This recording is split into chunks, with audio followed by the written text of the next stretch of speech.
A Monday rant, guys. I was just walking and I got a tweet. And this tweet was about the Toronto Maple Leafs future with a few of the players. Now, the only one I don't agree with, and I will get to that in a bit. First of all, the only unrestricted player that I totally don't agree with getting rid of, well, let's get to that in a second. I want to talk about Jake Muzzin, all right? Like, even Giordano, when I was talking about the re-signing with him, I specifically said Jason Spezza would no longer be playing with the Leafs because of the way the roster's looking for the future.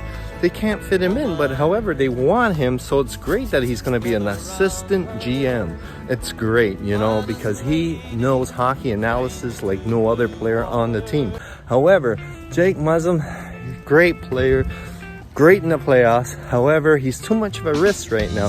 And the fact that he has over $5 million gap that you could actually get rid of. Not in the bad way, he was a great player, but it's time to move on from Jake Muzzin because he, you know, his age as well. I believe he's 33, you know.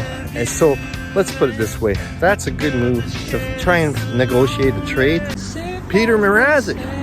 I mean, poor Peter, it's looking like he may have to retire at a very young age. That's right, because having a groin injury, not once, but actually 3 times in a year, signifies that there's something really wrong with, you know, the whole lower body there.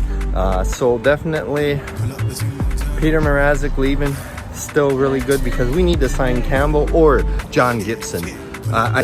I think both of them, I would like both. If you want to do the tantrum thing again with John Gibson, that would be fire, right?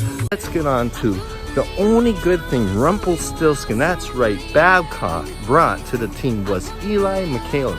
If you do not sign this guy, I lose all my cause of talking. I did tell you guys about the Jason Spezza situation and that worked out, and that was 2 weeks ago. Listen to me right now. If we don't sign Eli McCallum, there will be a lot of problems because he brings so much to the team. Speed. I understand he had an injury. Maybe we could do even a 1 or 2 year situation with him, even though, you know, usually you try to lock down on this free agency for himself, right? Because this is his prime and he needs to get a big deal. But the thing is, even the other teams are going to be like, oh, look at your past history. You know, he had a severe, just like Jack Campbell, Soupy. They both have tricky situations because when they should be getting a big cash, they might have to do a year to prove it. So hey, sign them both for 1 year. Doesn't that make sense, guys? Yes, it does. And we could afford that for both of them players because them free agencies need to be signed. But Eli McCallum leaving and even Soupy will be tragic. Thank you guys for letting me rant. Have a pleasant week.